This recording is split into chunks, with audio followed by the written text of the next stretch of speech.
What's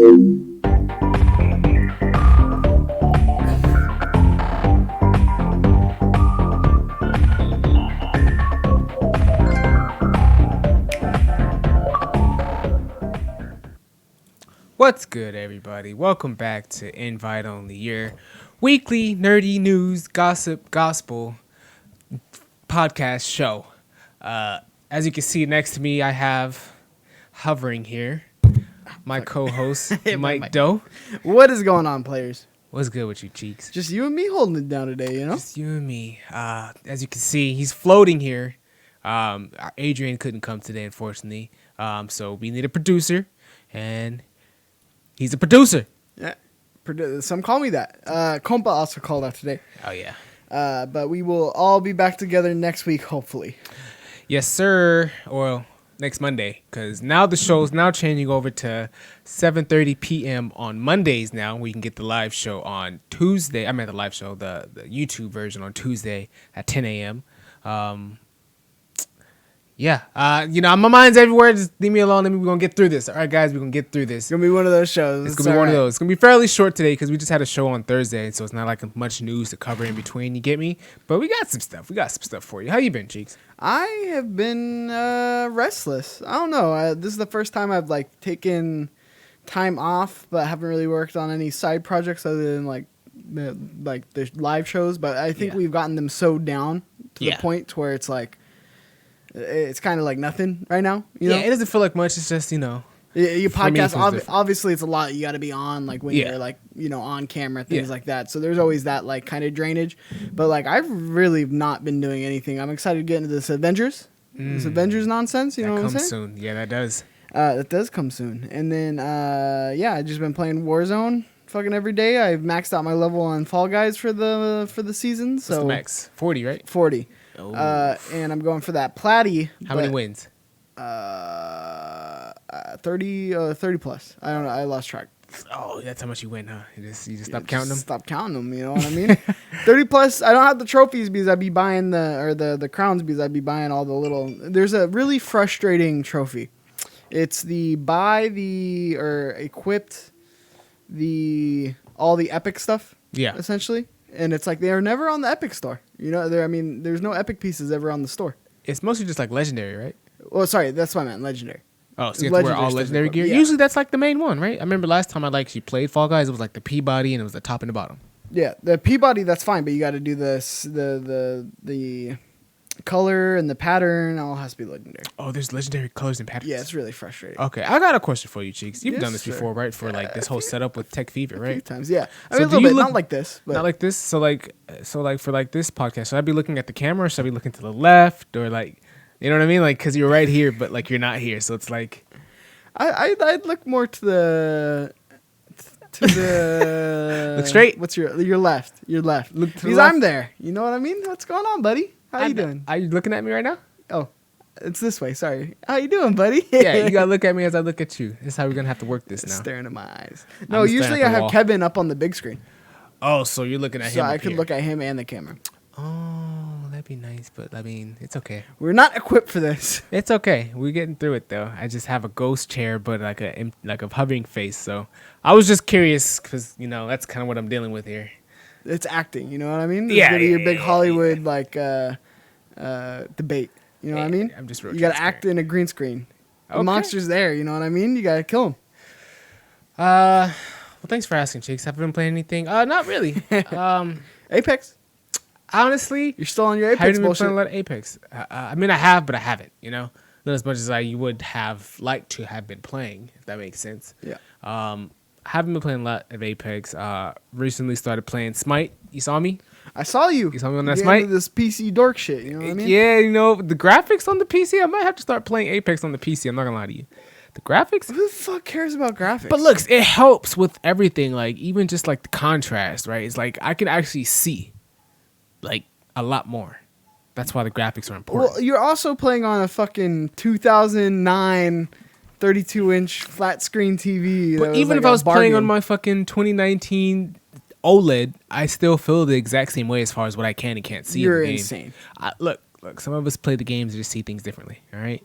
I just can't see it. Like as I'm looking at my monitor, which is not even a 4K monitor, it's 1080. Yeah, peasant. I can still see a lot more, like in a lot of these games. And like I had like the same game playing on the PS4. Like I put it on like the little like big monitor screen here, and I had it on the PC, and it looks just so much better. Like I would just much rather be on the PC. That's how I feel. PC peasant. Yeah, You know Tombo plays Warzone on the PC now. He doesn't play on his Xbox. Oh, when did he make that switch? I don't know, but that's what he's been doing now. He's been playing on the PC with his little mouse and keyboard.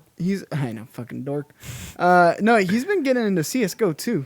Yeah, It's intriguing. He's actually kind of my inspiration for actually starting to play games on the PC. Are you gonna dabble? I might dabble. I might really play Apex on the PC, because kind of getting better than the PlayStation competitions. Oh, here we go. Here we go with this bullshit. I'm just playing. Well, let's get into some news. News. Well, like I said today, fellas, we gonna have a short show, fellas and ladies. Have a short show. But rest of Gamescom had some more stuff to show us. First thing I seen was this show called, or not this show, the game called Genshin Impact. It's a JRPG look. And honestly, we can play this gameplay and honestly skip through it because it all looks really good to me. Because I don't know what this is. Like apparently, like there's 4 characters you can play, right? And you can switch in between them, and like there's different elements to them, so you can do different things in this world, right? So it's like, what? He froze it and he can fly. What more can I ask of? Like, and then like this little, keep skipping. Yep. Like it's super interactable. Like, What's this on? this is on PS4. Ah, shit. Oh, it's pushed right into an Adpocalypse. God damn it. Okay. Oh, good little cancel into the fucking straight cam. I'm smart with it. You know what I mean? I see you I'm over not there. getting paid by fucking Windows, fucking right. Microsoft. You know what I mean? Be on it. I like how you're on it. But it really looks game. Like it really looks like everything I really want in an anime game. Like as far as like what I could do, I wish we can get to some of the fighting. It's kind of just really showing off the world in this trailer, honestly. It looks really good. But there is fighting in here. There is some gameplay fighting. Like it's kind of skipping around. Fuck. Find the fighting, jeez. I feel like this is just walking simulator JRPG. You know what I mean? Find the fighting. Oh, okay, got a little platform. Look, she's gonna open the chest. Boom. Looters. Okay. I 'cause see chicks no can't fighting find the here. fighting. It's okay. Fuck you. It's okay. You didn't give me a timestamp. You know what I mean? It's okay. Look, I just thought you could be able to just, weed through it and be super cool and good. But like, it's not for everybody. Shows off. We're all like, we're all on levels. This seems like right up your alley, though. Not up my alley, but I right think up so. your alley. It kind of has like some Breath of the Wild elements to it. Like as far as like you saw the crafting of like the food and stuff. I'm really interested. I wish I can show you the fighting, but it's okay. Do what we can. But it's really interactive, and I like how everything seems realistic as far as like what's actually possible in an animated world. If that makes sense. Like you saw like the freezing of the eyes. You found some cheeks. There we go. Yeah. Look at that. Yeah. Look at I really do like the cell shading art style of the games, just in general. Like Breath of the Wild had it. This has work. Yeah, Yes. it looks real pretty. Bow. Where they at? Zoom in. Look. It's so much. It looks like you can do a lot. Like I want to see the skill tree. I feel like each character has a skill tree, which would definitely be like expanded and gives you a lot more abilities. You know how these games go, right? Like a Spider-Man, like a God of War, you get a lot more abilities. Yeah. No. I'm not a JRPG dork, so I wouldn't exactly know. It's okay. So you like single players though, right? Yeah, that's the conundrum I have is I like single players, but I don't like JRPGs, which are pretty much exclusively single player. So have you seen this game, The Unknown 9? Did you get a chance to see that? No, I did not. See, I watched the Jeff Keighley fucking, what's it called? Yeah. The opening day or whatever. Uh-huh. But I have seen this. Sorry. You've seen this? Yeah, I've seen the game. I've seen this exact trailer. All right, so let me read this because this is a little bit about the game, because when I first saw the trailer, I didn't read about it. It kind of threw me off. So this is being built in a story world that will encompass books, comics, podcasts, and games, all set within a universe based on the real world. Built around historical mythology and conspiracy theories, and filled with shadow organizations trying to uncover or protect dangerous knowledge. Does that help you define what this video was actually about? No, not at all. See, at first, like, I didn't understand. Like, rewind this part, because this part kind of really helped me like define what I think using what that definition I just gave you, The ghost? and seeing this. Yeah, so a little ghost here. So, like I said, so they say this is based off of like history, right? Like conspiracy theories, histories. So like I feel like these ghosts that you're seeing right now is like a sense of something that's already happened, obviously, right? And then she's able to see it and get out of the way. So I think it's like a play on like history repeats itself. What do we know what kind of gameplay this is? That was just a reveal trailer. They don't have any gameplay. That was the only thing they had about this game. And they rendered it in super high quality. Yes, you see she's fucking with the little wood brick again, like she did in the beginning. So kind of like I think like a moment of like you already seen this thing happen, or if you know a moment in history you already read about where something similar to this happened. Now you kind of work around it with the knowledge. I like that concept. I don't know how well it's going to be implemented though. I mean, if it's done right, you think it'd be like one of those industry-changing games? Yeah, no, 100%. But I mean, how many times have we been hyped up on, oh, this game's different, this game's going to be, industry changing, and it just ends up being the same old stuff, or in general, like the same old like story mechanics we've seen time and time again as well. So I'm interested to see what the gameplay loop is, and two, what the actual, like how they tie in history, Yeah, I mean, maybe it's just that one single, how they do it is what changed the industry, not necessarily the gameplay. Because I don't feel like, I mean, gameplay-wise, I'm not saying it's impossible, but like, how else could you tell a story like that, Yeah, no. I mean, Gamescom had a lot of cool shit, but I mean, man, I miss the pre-COVID stuff. You know what I mean? I miss the hype of E3. I miss the hype of Gamescom. Like, bruh. I miss the actual like PlayStation or Xbox being there to show stuff. Yeah. I honestly feel like this year has like no games. Like we're gonna get into it towards the end because like I feel like this is the perfect time to actually talk about game of the year, which we're gonna get to because like I don't think we've gotten a lot of games this year because of the COVID stuff. Games that you play or games that you have true. played. Games that I would play have not released this year. It's very little. So my catalog has been very small this year. Well, yeah, you only pay Apex. There's no Apex 2 coming out. You think you're funny? I mean, that's just the truth. I dabble in games. I think I would dabble in like let's take this game, right? Scarlet Nexus. Let me read a little about this before you play the actual gameplay. So, this is actually from the developer Kota Ochihai. So this game has a little bit of substance, which I really like about like RPG and Japanese games because there's a little more substance to them. So in a society where everyone's brains are always connected, what is loneliness? Scarlet Nexus art director Kota Ochihai said, while playing the game, we want players to deeply think of what it means to be alone and what it means to be connected. As for the others, which is like the little like, I guess the monsters you fight. The team found an artist who had never worked in games to create a feeling that mashed up organic and man-made objects. So I guess like I seen a picture. There's like a little picture of like a vase with legs on it. So do with that as you will. So by combining these two things that seems to repel each other visually, we are able to effectively express to the players that the others are kind of incomprehensible creatures.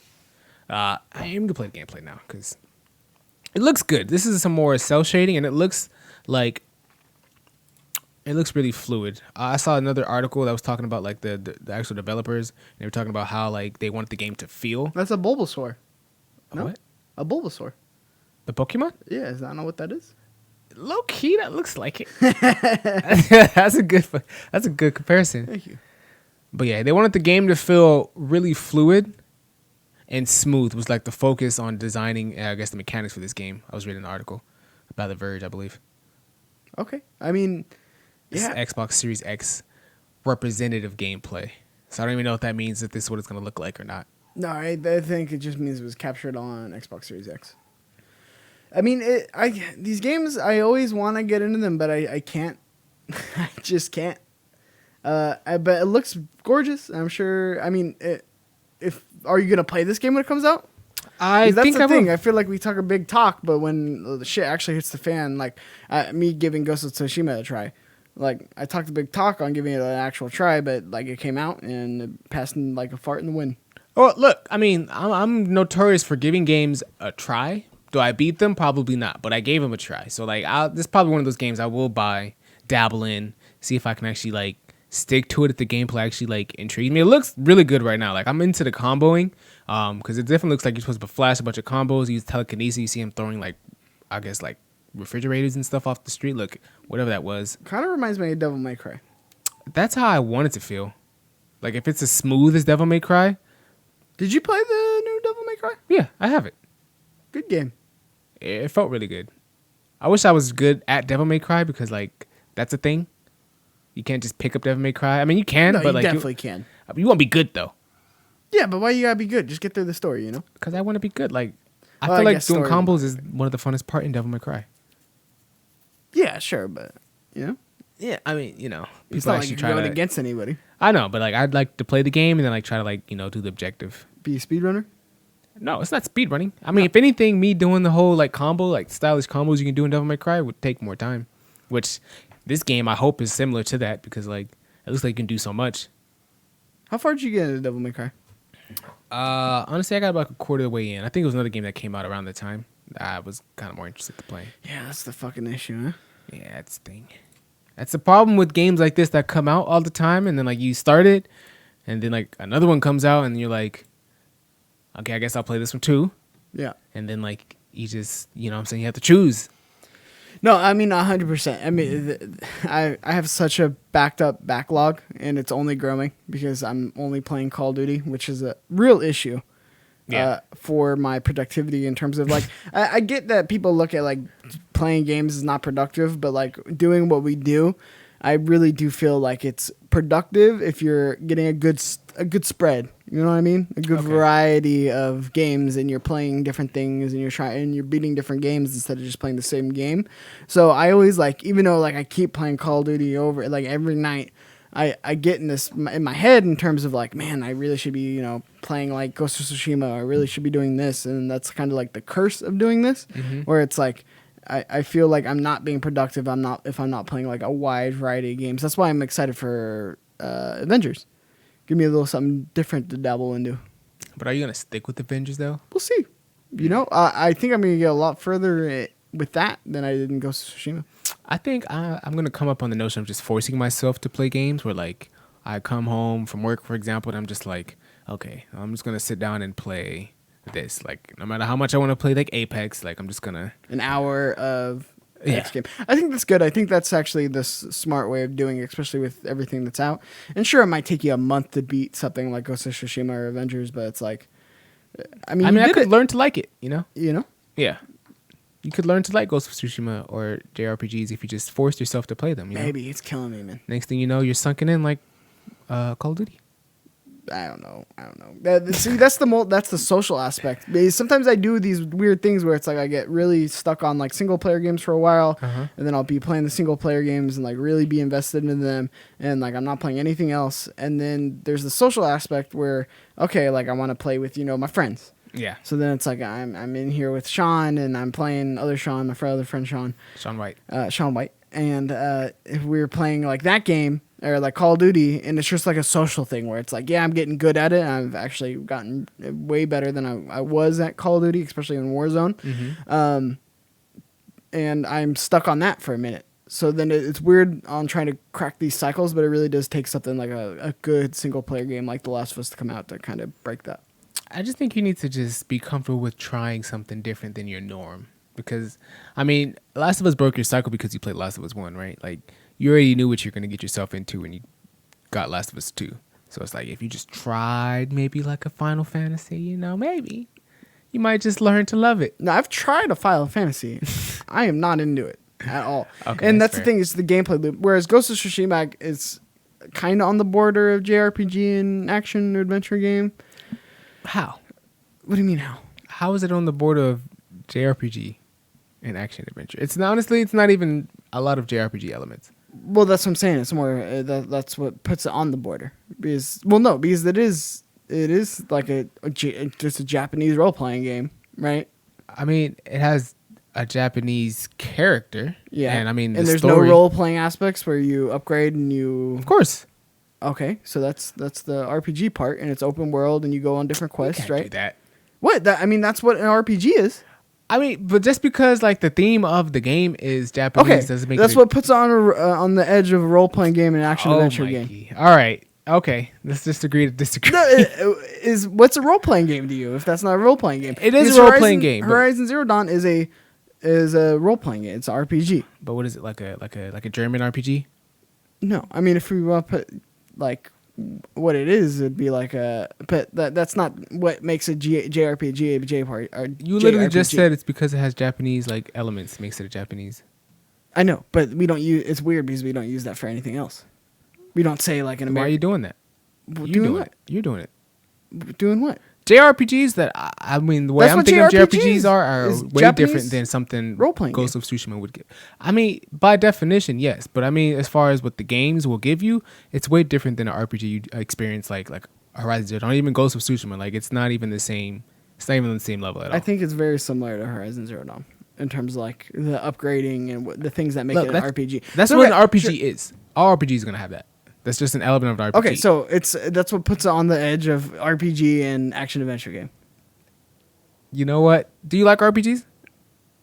It depends. If they're short, sweet, they're not too dense. I do, but if there's something like a Witcher 3 or a Red Dead Redemption 2, I get lost really easy and they lose my attention real fast. But like God of War wasn't too bad, or even Spider-Man, right? No, Spider-Man's not bad. God of War, I wouldn't really classify as a RPG or RPG. Why not? You literally had like different armor sets and elements. That Because literally, even though like, change your stats. it's not open world and it's not really about like even though there's side missions, there's games that are linear that have side missions as well. All because it has that, but it's not really an open world and it's not really about the quests and it's not really about building like your own adventure essentially in terms of the world and how you interact with it. Okay, I see where as far as the direction of the game, it doesn't lead you down an RPG hole, but it definitely, in my opinion, definitely has like that RPG. Like there's different things you can do, like in the game, like the Valkyries, for example, right? Or even just like finding like the whole like separate like I can't even think of the name of them, but the little quests you could do to just help you build stats. Like those are like the RPG parts of the game that I'm talking about. Then I'd say everything's RPG. No. Yeah, because like literally that's been like a tale's oldest time in video games in terms of like secret rooms and secret missions and things like that. I think what makes an RPG is like your actual like connection with the character in terms of like you're changing, the outfits and you're kind of making your own story and you get to go do the things that you want to do. Whereas like the side quests on God of War, it's like you get one or two and then it's like you have to complete that one to get the next one. Whereas like a regular RPG game, there's tons of side quests all throughout the land, and some of them, if you complete, it opens up another one. But for the most part, it's literally you can go do this, you can do that. There's more exploration in it, in terms of like the role playing, right? You're role playing, you're in that world, you're doing the things that you would do in the world if you were actually the character. Whereas God of War is way more linear. I'd compare it more to, God of War is an action game. I mean, yes. I mean, like I said, it doesn't really follow the RPG like formula to a T, but it definitely has a lot of RPG elements. Is what I'm saying. Like you said, with like changing your outfits and like changing the direction that you take. Like I said, like there's a lot of things you can do in God of War to like change. Can you change your outfits in God of War? Yeah, you can literally craft in God of War. Like that's what I'm saying. Like all those things are what make an RPG an RPG, because you could change and like affect like your own personal stats of things. And what, are you gonna look it up? Yeah, I just want to see. Yes, there's literally like names of different armor pieces that you'd have to go through different like trials in the game to get like material to get, and then go back and craft with the little like elven the dudes. armor sets. Yeah. So like, I mean, I don't think every game like single player wise has those elements. If that's what you're saying, because you said like that's like every game. I don't think so. I don't think so, my friend. I mean, we could agree to disagree, but I want to be credit actually chimes in and says God of War isn't an RPG, but it does have those elements. Exactly. You don't know what an RPG is though. It's okay. Well, I mean, I know enough for Ghost of Tsushima to be classified as it, Okay. You just see fucking sakura blossoms and fucking samurai hats, and you're like, no, can't do it. It's RPG. Sorry, I misspoke. It's not a JRPG. It's a RPG. It's okay. And yeah, no, I already know you misspoke. But you disagreed with that. I changed it halfway through. Look, I love you. I love how you want to get into the woods. It's okay. The weeds. Call of Duty Black Ops. You excited for it? It's been another. It's an entry to the next Call of Duty series. We talked about it a little bit on the last show with Compa, but we didn't really go into it. The storyline picks up in the middle of the Cold War between the U.S. and the Soviet Union in the 1980s. This is post-World War II. As the player is tasked with hunting down a newly reactive Soviet spy known as the Perseus, based on the real-life codename and backstory of a potential Soviet spy thought to have infiltrated the U.S. government. Is this game going to be successful, Mikey? With Warzone being what it is and Modern Warfare being at the state it is, like, are people really going to transition from Warzone to this? No, I mean, Warzone they're keeping around. Warzone is going to be a living, breathing thing, just like Fortnite. This is going to be more Call of Duty, like classic multiplayer and zombies. So you're saying like Modern Warfare multiplayer is going to be substituted with this? Yeah, like every Call of Duty. But Modern Warfare has so much more life, I think, than... I agree, but I mean, that hasn't really stopped them before, you know? Like Modern Warfare 2 had long legs in terms of multiplayer, and they phase that out, just like they're going to phase this next Call of Duty out. I know, but they didn't attach something like Warzone to a game. Well, it's not. They detached it from it. Well, I mean, yeah, but I still feel like it's attached to the Warzone. Well, that's what I'm saying Warfare. is that's staying around. Like that's going to be a living, breathing thing. They're going to be adding Cold War stuff into Warzone. So Warzone's not going anywhere. That's staying. That's its own separate thing with people who want to play Warzone. Wannabe Critic chimes in talking about Black Ops will be evolving along with Modern Warfare. Look, I don't know. I mean, yeah, the next game will be the next game, and I'm sure there's going to be new elements and a new zombie mode, and I'm sure like that's what everyone's hyped for sure, like the zombie mode.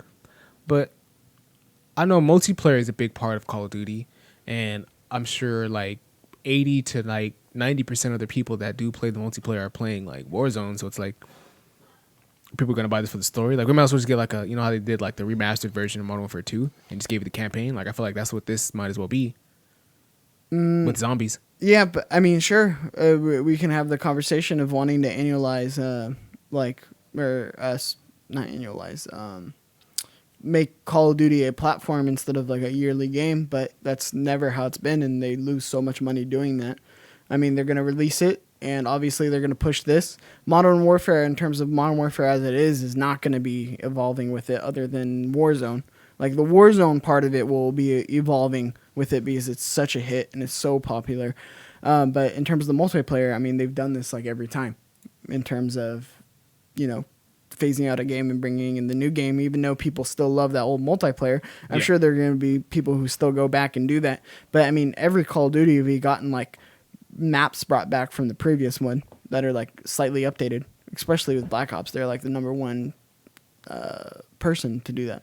Yeah, I wonder if Activision is going to have a hand in trying to transition players from Modern Warfare to Black Ops. Like maybe there's like a tie-in between Warzone and Black Ops that kind of forces you to like, if you play Black Ops multiplayer, you know, do this such and such, you'll get like this armor set type of thing, you know. They might. That would actually be pretty cool, and especially if it's linked to your Activision account. Yeah. That's totally possible. The way that they set it up this round, but in terms of like, there's gonna be like Black Ops stuff in Warzone. From what I'm hearing. Down. That's not even. I don't even like.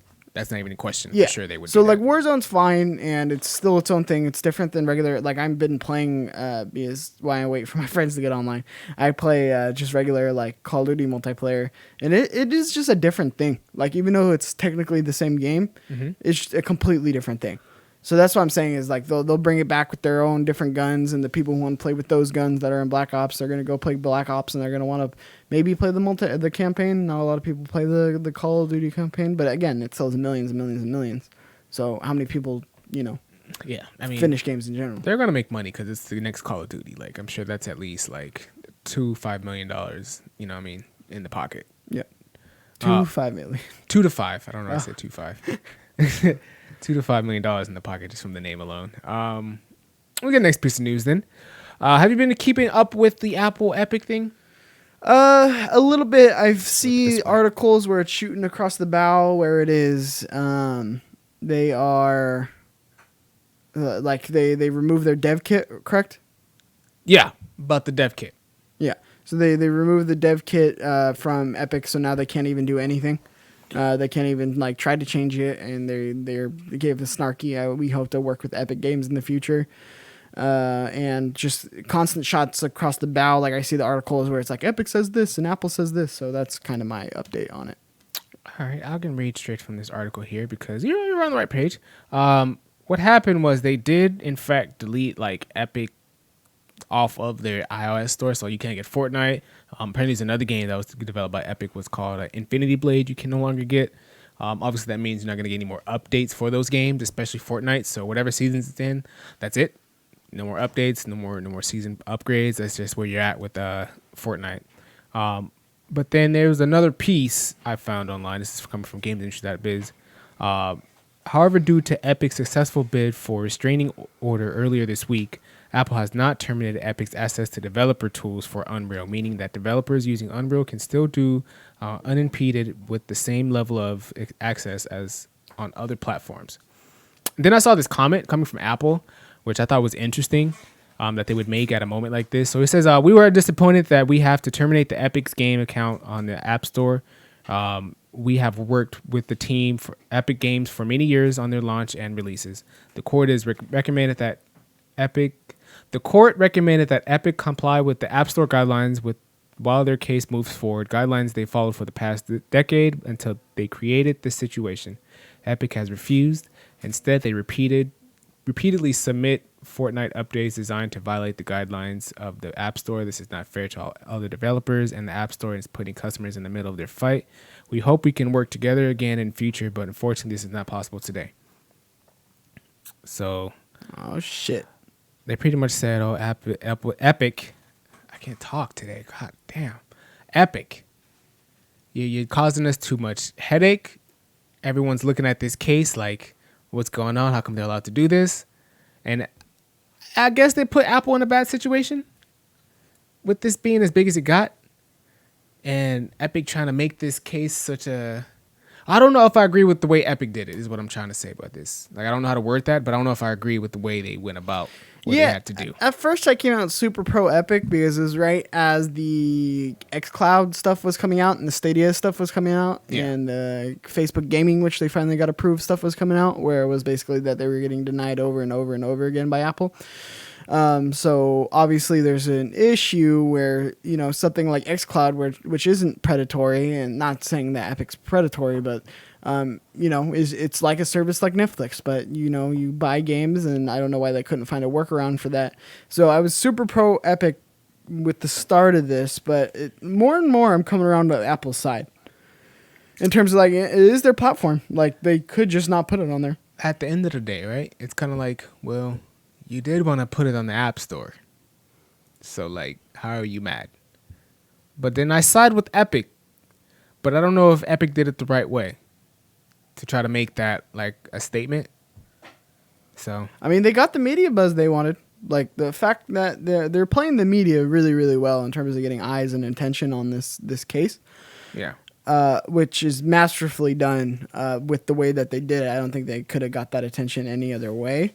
But, I mean, the fact that if I were Epic, I'd be like, hey, like, let's talk. Because they got removed off the Play Store, too, for a little bit. I'm not entirely sure if they're back yet. But I'd be talking to Android and be like, hey, like, let's work together. And then you can have, Fortnite exclusive on your, on your phones. And people who are really big Fortnite fans, when it's time to upgrade that phone, they're going to think twice before they buy an Apple phone, Like, play this into something where it's not like a big kerfuffle. Yeah, I agree. Wannabe Critic says this is 1,000,000% on Epic not wanting to pay rent to Apple. Just play by the rules. Why is this so hard? Look, rules were designed for you to stay within them, but some people feel like rules were made to break or made to be broken, and they tried it.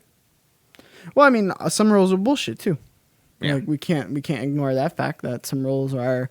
Especially when you have more, like, a pretty much monopoly on it, right? Mm-hmm. Like, we can all say that Apple is one of the monopolies that control the phone industry, with the other one being Google, with at least with their software. Somebody's got to fight them. But, I mean, as Epic, right, if they wanted to make another, like an iOS store, like an app store, like, Is that even possible just to get like preloaded onto phones? I don't think way harder on Apple than it is on Android. Yeah.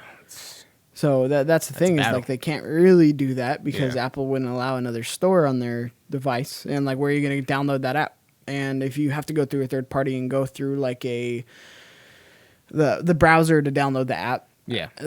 Apple makes it so super much. difficult to actually make that work. I was talking about this with Kevin on Tech Fever when the news first broke, and yeah, that's a real issue in terms of on Apple getting third party apps to work. It's a real pain in the ass. Yeah. I mean, it sounds like a lot, but it sounds like the only ideal way to get out of this and get your way is to essentially make your own platform. Yeah, agreed. Well, let's get into, I guess, the bread and butter of this episode. Game of the year. You might as well start talking about it, right? Game of the year. August till September. We might as well wrap it up. Look, the show's going to come out tomorrow, September 1st. And we're already talking about Game of the Year. Why? What else are we looking forward to? We looking forward to what? Marvel. We got Crash 4. You think that's going to be your Game of the Year, Mikey? We'll see. Hits, you know. I mean, Last of Us 2 and a surprise Crash 4 announcement. Yeah. You know, way past the midpoint of the year is really exciting. We still have Cyberpunk coming. Yeah, Cyberpunk That's a 2. thing. That's going to be another one where it is like no, Crash Bandicoot's not going to be a lot of people's Game of the Year. It's definitely going to be my conversation It's definitely going to be. when we do the end of the year conversations for the Game of the Year. Yeah. Assassin's Creed Valhalla. I'm not sure if that's coming out this year. I think it is. That's gonna have to be a phenomenal game to come out and be Game of the Year. I Like mean, it's gonna have to be more than just the next Assassin's Creed game. I think that's how we're going to get, though. I think that's kind of how it works. Yeah, and I don't think that's gonna. See, that's what I'm saying. That's not gonna be Game of the Year. I think Cyberpunk has a real shot. Last of Us has a real shot. Is there any other game this year, like Fall Guys, you think is in the conversation? Fall Guys, I definitely think is in the conversation. To be honest, I mean, Neo 2, Final Fantasy are the other games I found that were even notable this year, at least from my point. Neo 2 came out this year.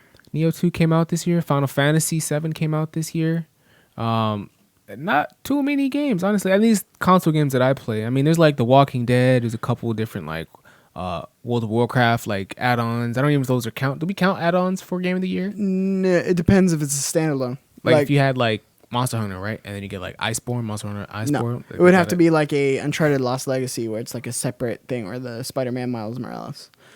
But I mean, let's go through what we have left on the year, right? We have Tony Hawk remasters coming out. We have Marvel's Avengers coming out in a few days. Yeah, we got the Hitman. What was it coming to Stadia? I wouldn't say new games. Outer Worlds, DLC. Yeah, that was the DLC though. Yeah, I mean, You see what I'm saying? I mean, of course, you got your normal 2K, FIFA, Madden combos. Are those even in discussion from Game of the Year? Probably Call not. of Duty. I mean, it's gonna have to be more than just the next Call of Duty game. That's the same thing to be Game of the Year, to be honest. Watch Dogs. Crash Bandicoot, man. I mean, if they do it right, they could be in the conversation. Like, I really think like they could be in the mainstream conversation. Oh yeah, Monkey King had a great point. Animal Crossing. Animal Crossing did come out this year. Yeah. That's a good point. Doom Eternal, Ghost of Tsushima, Last of Us 2. Like, we've had some bangers this year. Sorry, I'm still trying to go through this list of what we got You're good, going. I'm looking Star too. Wars Squadrons coming out this October. Yeah, October Star 2nd. Wars is coming out. There's honestly not a lot of games here that really interest me. What do you think is going to be the game of the year? Like, if you had to pick from right now, like, I mean, I know we just talked about the games that are to come, like Crash, for example, but like, if you had to pick a game from this year, like, that you've played. I mean, if you think about it, Jedi Fallen Order is also technically in this year. Oh yeah, because it came out after that. I think November 15th deadline. Yeah, whatever the deadline was. So there's a lot of heavy hitters, and man, I would be pissed if I was Star Wars. I was Respawn, because that should have been last year's Game of the Year by far. Honestly, it's still looking like a good shiner for this year. I'm not gonna lie. We've had a lot. We just named like a bunch of things that came out. I mean, but look, we're putting what? Star Wars against Last of Us 2 and Ghost of Tsushima. Like, those are still like I feel like that's still hard to choose from. I mean, Ghost of Tsushima, I think, is going to be in the conversation. I think Last of Us 2 is going to be in the conversation. I think what was the Cyberpunk's definitely going to be in the conversation. We got Fall Guys, Fall Guys, Animal Crossing. I believe Fall Guys can actually take it. Animal Crossing was huge when Animal Crossing was huge. Still is huge. People doing fucking podcasts on Animal Crossing, like really, really big. Yeah. So there's a lot, man. Like I really do think that with the way this year's Half-Life, going, that's a good one too. Oh yeah, Half-Life Alyx, the VR. Yeah, that's a good one too. Yeah. I don't. I feel like Game of the Year is a lot of like what most people played. To be honest. I mean, that's really how it should be though. Like, what games? First of all, you need games that sold the most. That's right? bullshit too, because then you handicap exclusives. Oh, that's a good point.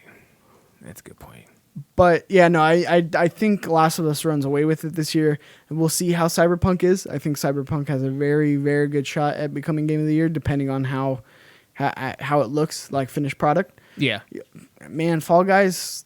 Fall Guys, I feel like it's definitely one of those games that kind of like sneak up on you. Kind of like Apex kind of snuck up last year. I think they took like best game of the year for like multiplayer out of the blue. I feel like Fall Guys is definitely one of those games that probably take a couple of awards, honestly.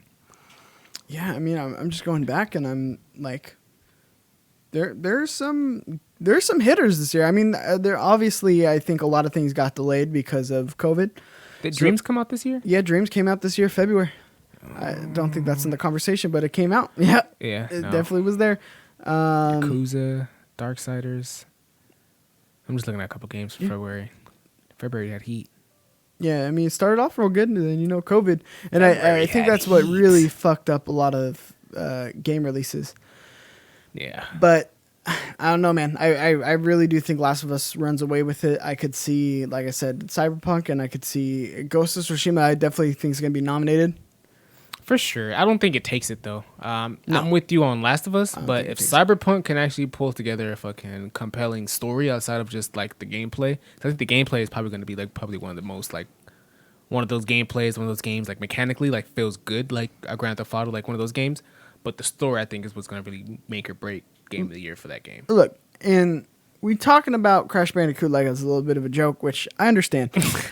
I do really think, though, that if it has mainstream appeal and if that catches fire, I really do think, because let's not forget the Insane Trilogy was in the top number one spot for months after its release. Yeah. So if it catches some mainstream appeal to where like everybody's playing it and they're like, oh my gosh, this is like phenomenal, I think it's in the Game of the Year running for this year. But again, that's if that happens. So let's see if it catches that mainstream appeal like something like Fall Guys did, where I think Fall Guys, I think it's one of the gamiest games of the year, and I think it's definitely deserves to be a front runner for Game of the Year. I think if Crash would even have that chance, it would definitely be, first of all, it'd be on a word-to-mouth basis, like people talking about it on social media, like, oh, Crash is so good, Crash is so fun. We'd have to really take a communal, like, people to get to play that game for that game to be in the conversation, I think. I'm not gonna lie to you. Yeah, well, I mean, I think it's gonna. I mean, kind of like Fall Guys, right? I mean, we were talking about it when Compa brought it to us at E3 last year. Yeah. Nobody else was talking about that game, and then all of a sudden it caught fire. Yeah, I mean, that's because of such engagement it had the night. That's what I'm saying. So, like if we can get something like that, but like I said, it's unrealistic. I really do think it comes down to Last of Us Part 2 and Cyberpunk, depending on which one can actually outclass the other. That's such a shame. This whole year, we've only got 2 games in the conversation. Well, no, we just named 5, I'd say, that are in the conversation. But I mean, realistically, we brought it down to like 2. Yeah. I mean, last year, I'd say it was way worse than this year. Last year, we had, what, God of War? No. God of War was 2018. Yeah, that was a while ago. What was 2019? 2019 was Outer Wilds. What was in the running for 2019? Gotcha. Jesus. Well, I'll do game releases for 2019, or should I just do Game of the Year? I just want to know what the nominees were for Game of the Year. All right, hold on. Fill time, man. Okay, yeah, because I feel like the nominees would give us a better idea as far as like how many games were even like in question. You know what I mean? Because like we're putting typically up, like, it's 3. 5. Typically they narrow it down to 5. So no matter what, it's gonna be 5. Okay. But I think there was a lot of games that came out. Let me see. Oh, what do you mean? Like that? Oh, even off that list. If that was the list, yes. Control, Death Stranding. Look what we're talking Sekiro, about compared to this year. Look what we're talking about. In the Outer Worlds. Outer World, Super Smash, Resident Evil 2, Sekiro, Control. Like these are games people still talk about today. Look, Sekiro, or sorry, if we were, oh sorry, I didn't even pull this up. Yeah, no. If we were gonna be choosing it, like Control would be something like a Ghost of Tsushima, Death Stranding would be something like a Last of Us, Sekiro would be Cyberpunk, Resident Evil. Death Stranding didn't even win. You talking about like a Last of Us? No, I'm just saying if we were filling the spots, Smash Brothers, Fall Guys, Resident Evil. I'm trying to think what came out this year, like a Doom. Exactly. What? No, a Doom. Resident Evil. A lot of people were playing Resident Evil though. Yeah, like respectfully, like I think way more than Doom. I think Doom Eternal is fantastic, by the way. Like that's one of the games I finished early on, and I really fucking enjoyed. Mm-hmm. And then the Outer Worlds would be something like a Crash Bandicoot, right? Like I feel like that would be like the 5 for this year, which I think is a great fucking lineup. Do you know what I think people should start doing? Like at least the Game Awards, and like if they start doing this, I need my money. They should do like a game of the era where they just take literally like all the games that like came out for a life cycle of a console. So like for example, like PS4 came out in 2014, right? We're about to have the PS5, so I need like all those games from 2013 to 2021 or whatever, and then just give me like the game of the era. I can name some of those games out for you. So like 2013, awesome. Right? We had Last of Us. 2014, Destiny won Game of the Year. 2015 was Fallout 4. 2016 was Uncharted 4. 2017 was What Remains of Edith Finch, which I don't know what the fuck that is. Come on. I don't miss that year. That was, whew, where was I? God of War for 2018, as we just said, and then Outer Worlds for 2019. I mean, out of that list. No, I thought Sekiro won Game of the Year last year. I guess it's different for every outlet, but like the actual Game of the Year, Sekiro won. What? I thought God of War won. No. I'm saying for 2019, the Game Awards. Like if we're going off the Game of the Year awards, like nominations. Oh, just Game of the Year. Yeah, because all the outlets have their own Game of the Year, right? So obviously there's like a bunch of different ones. But if we're just going off the Game Awards, Sekiro won 2019. Okay. Well, I mean, out of those games, if you go follow the pattern, I'm trying to get that list. It's Sony's year. It's Sony's year. Yeah, I mean, look, they had a exclusive win every other year. Well, so what does that mean? Last of Us takes it this year? Well, Last of Us takes it this year. I think it's prophecy. It's in the scriptures. I mean, but for as far as Game of the Era, though, would you give it to Last of Us or Sekiro? Vamp real quick. I'm going to try to get that list up for you. So Game of the Era. So I had games, like I said, Last of Us 2 being 2013 when the PS4 first came out. Now my list is changing. I don't know if this is the right list now. Now I'm feeling some type of way. Last of Us, Dragon Age, Inquisitions, what this new list is telling me now. Look, that's the list I'm on, but you have to look at the American because it tells you like Czech and British. All right, we're going last decade, right? So since 2010? No, just from the start of the PS4 life cycle or the or Xbox One life cycle, which started in 2013. Wait, no, I think this is wrong. Hold on, this is Dice Awards. Give me a second. Okay, I'm going to give you a second. We're here because they have all the different outlets Game of the Year. Yeah, that's what threw me off. Oh, here we go. Okay. So we're going 2013. 2013? 2013. Grand Theft Auto 5, Dragon Age Inquisition, The Witcher 3, Overwatch. Overwatch won 2016, what? Legend of Zelda Breath of the Wild, God of War, Sekiro, Shadows Die Twice. What? Okay. So if you had to pick one of those games to be a game of the last era of consoles, right, the last generation, to like a must-play game, which game out of that list you're choosing? Can I add this year speculation? My Game of the Year pick, Last of Us 2? Either Last of Us 2 or God of War. Last of Us 2 or God of War? Yeah, I also can see an argument for Legend of Zelda. Out of this list, honestly, I would say... Grand Theft Auto 5, though. Yes, I was going to throw that in there. I would have to say the Grand Theft Auto or God of War. It's for my two games. If I had to pick between like for game of the era... Overwatch? No Overwatch? No Overwatch, no. I don't think that's... I think that's... I wouldn't say niche, but like... I don't think that appeals to a lot of people like those two games would. Like, if you just got a PS4 and I had to give you one game to like start playing, I'd give you like God of War, Grand Theft Auto. You know? Yeah. Yeah, that's tough. I mean, out of those games, it's God of War or Last of Us for me. I think it's clear. I mean, The Monkey King has a great point. GTA 5 won Game of the Year over Last of Us. I think that's a great point. I think that's some bullshit. Like the first, the first Last of Us. Yeah, I mean, what's wrong with Grand Theft Auto? Look, Grand Theft Auto definitely like changed the way like first of all multiplayer works, and then like their story for Grand Theft Auto 5 was really well told. Like I like the jumping in and out of like the three characters. Like let's not act like Grand Theft Auto 5 didn't do what they did. Like they actually came through and actually like handled that shit 2013. Monkey King says Witcher 3 easily out of the game of the decade. I do actually remember him grinding that out. That Witcher 3, and it's so dense, but you got to think of it. It was really popular at the time, and it did transcend to where like it was so good that they made a Netflix series out of it. No, look, Witcher 3 for games to play for a decade, because like who've actually finished that game? That game was so overwhelming. You'd probably be playing that game well into 2021 if you actually just started like in 2015. This is what's always tricky about Game of the Year conversations. It's like, what are we based on? Because some people's Game of the Year, like a Nick DiPaolo Game of the Year, is going to look very different than a Mike Doherty Game of the Year. That's because you're solely looking for single player, though. No, that's not true. Like I just said, Fall Guys was in contention, right? Okay. If Warzone counted as a single one, no, it wouldn't be. But I was about to try to make the case. Put Warzone in there? No, I tried to make the case, but I can't. The game is good, really, really good, but it's really broken as well. Wannabe Critic says Game of the Era. Got to give it to God of War. I mean, frankly, that Fortnite's not on the list is shocking. I'm not a Fortnite guy, but I definitely believe it deserves to be in the conversation of like one of the games of the decade. But didn't Fortnite start like way before the PlayStation 4 started? Like as far as like no, it started on PS4.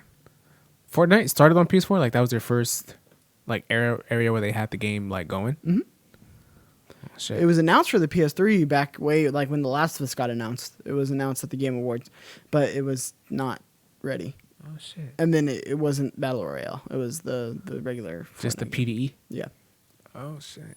Well, I mean, we're talking about old Fortnite. You're trying to put on this list. Like Fortnite was never what it was in 2013, 14, 15. No. But like months after it came out is when the Battle Royale aspect was added to it. So it's not like it was like years after. It came out. And then the Battle Royale mode was added because it was dying, because it wasn't a very good game when it first came out. I swear, like I don't feel like Fortnite popped like that until like years later. No, it got bigger. It snowballed, definitely. But when they added that, because think about it, PUBG was the only one at the time, and PUBG was blowing the fuck up. Yeah. And then they basically made the Battle Royale mode on Fortnite, and then people were like, oh, this is something I could play on console? Right, because this was before PUBG was on console, and then that's when it like really started popping. Because that's when you get mainstream appeal, is when you're on console. You know, so that's one thing where it's like I definitely think they should be in the conversation, because I think Fortnite changed gaming for the next decade. I'd be okay with like a Fortnite over Overwatch, but like think about it. If there's no Fortnite, there's no Apex. But look, that's why I said I'll take the Fortnite over Overwatch. But everyone else in this list, I think, deserves their spot. Yeah, no, I agree. Yeah, definitely. I don't know. It's sticky. I'd still go Last of Us Part 2. I think that story's so goddamn good on what they did. I'm going to go back a little bit, because Wannabe Critic says if Cyberpunk is the next Skyrim, then it wins. You think it's going to take that much to beat Last of Us 2? Yes. Look, Cyberpunk has to come out and be really fucking good. Like, and here's the thing: the expectations are so high with that game because it's the last game. They kept showing that game forever. That the hype just kept, like, Last of Us Part 2. It's like they showed it and then they give you like a little like piece of it. Yeah. But like it wasn't really anything. Like it was like, oh my god, like the people who were excited for it were excited for it. But like they came out and they fucking hit a home run. Whereas Cyberpunk, they've been CD Projekt Red has been like hyping it at every event. So like the hype builds. Yeah, so Keanu it's like Reeves. Basically, if you come out with anything less than like fucking phenomenal, you're in trouble. I mean, that's what happened with not Days Gone. What am I thinking of? Anthem? No Man's Sky. Oh, No Man's Sky. No Man's Sky. They did hype that up, and then everyone was very And disappointed. they showed a lot of it, and then when it comes out and it's average, Yeah. there's an issue. So, but I have no doubt that they won't deliver. I do think that this game is going to be fucking phenomenal. You think there's gonna be hella content in this game, like Witcher? Yeah, I think that's Makes also me nervous. Yeah, me too. That Me makes too. I'm really right there nervous. with you, brother. All right. Well, I guess we'll wrap up the show right there. All right. Thanks for watching, everybody. This has been Invite Only. My name is That Kid Flowers. In the producer chair, or should I say to the left of me here, I have Cheeks_Junior.